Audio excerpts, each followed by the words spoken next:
Hello everybody, this is Bobirjon and today is day 5 of me making my admissions related video, and today the topic is what to do when you're waitlisted.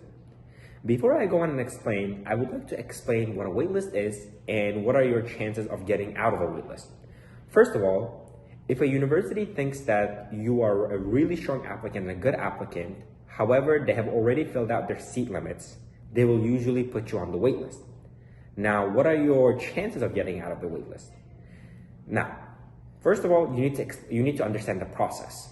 The process is like this. For example, as somebody who was accepted to Johns Hopkins University, Duke, Chicago, and all these other universities, let's say Duke and Johns Hopkins University.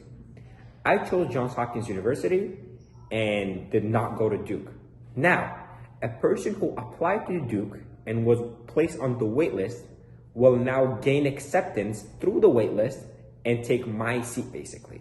What that means is when a student gives up their seat and decides to go to another university, you usually take their spot. Now, in what order do they take? What do they take into consideration in the waitlist? Now, that is different depending on the university, and there is no one strict rule regarding that. However, there's one aspect they do look at. They look at something called the letter of continued interest. Some of them require it, some of them don't. Now, for those that require, letter of continued interest is basically a letter you have to write for a university to show that you are still expecting to go there and that you would like to get in through the waitlist if need be. Now, what to include there? One thing to include there. Let's say you submitted your application January 1st. You can talk about everything you have done after that. For example, let's say you took the March SAT. You want to mention, hey, I took the SAT and I got XYZ on the score and I updated my score.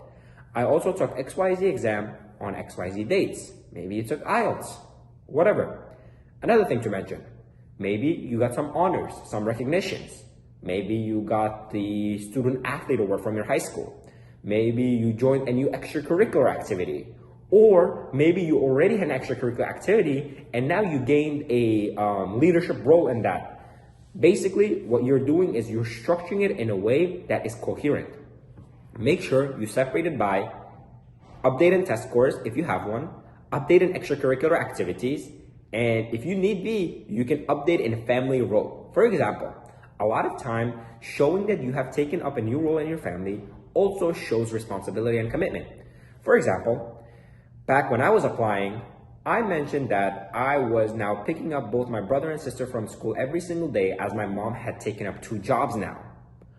For my waitlists, because I was waitlisted to UPenn and then I got in through the waitlist to University of Pennsylvania, one of the Ivy Leagues.